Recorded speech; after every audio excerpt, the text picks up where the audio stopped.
They thought I didn't hear her. "She's basically our maid," my stepsister muttered, loud enough for her friends to laugh, but quiet enough to pretend it was a joke.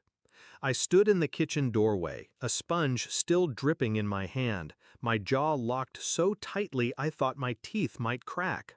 She didn't know the eviction notice was already on its way. She didn't know the papers in my drawer carried their fate sealed in black ink. She didn't know that the girl scrubbing their dishes and folding their laundry was the one holding the deed to the very house they mocked me in. But I knew, and I waited. When my mother remarried, I wanted to believe her promises. This will be good for us, a family again, stability. But stability came with conditions. My new stepfather was charming in public, cruel in private. His daughter, my stepsister, learned early to mirror his smirks, his condescension, his quiet digs at me. At first I ignored it. I was the outsider. I thought if I worked hard enough, stayed useful, they'd let me belong. Instead, I became their servant. Dinner dishes? Mine. Laundry? Mine. Grocery runs? Mine. When friends visited, I was the girl carrying trays, invisible until I became the punchline. And every time my mother turned her face away, I understood. Blood meant nothing when comfort was at stake. The turning point wasn't their words. It was what I found in my mother's drawer.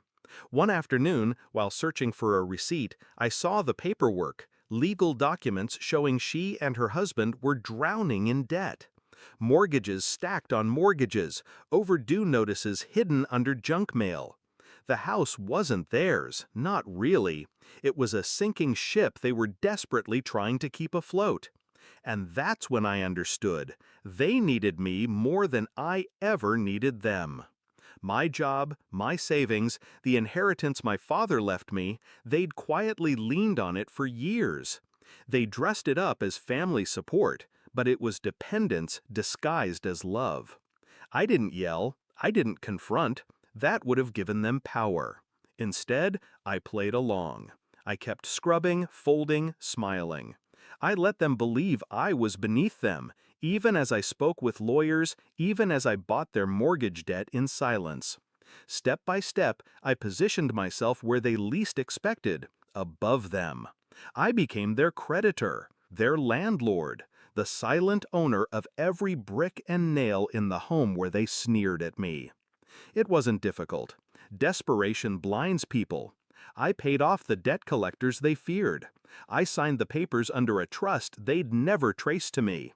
Every month, when they handed checks to the bank, they were paying me. I waited, patient, controlled, watching their arrogance grow with every payment they unknowingly funneled into my account. And then, when the balance tipped in my favor, I made the call. Eviction notice, effective immediately. The day it arrived, my stepsister was sprawled on the couch, scrolling her phone. My mother was sipping coffee. My stepfather was complaining about the electricity bill. Then, the knock at the door. I stayed in the kitchen, silent, as my stepfather tore open the envelope. His face went white. My mother's cup clattered against the saucer.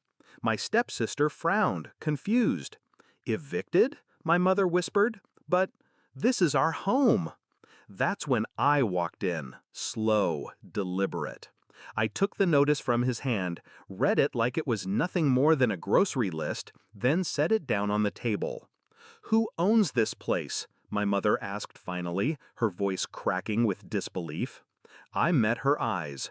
For the first time in years, she couldn't look away. "I do." Silence. My stepsister's mouth opened, then closed. My stepfather tried to bluster, to demand, to bark about rights. But every paper, every signature, every detail was ironclad. I didn't raise my voice. I didn't gloat. I simply gave them a deadline. 2 weeks. Out. They begged. Not with tears at first, but with manipulation. "We're family.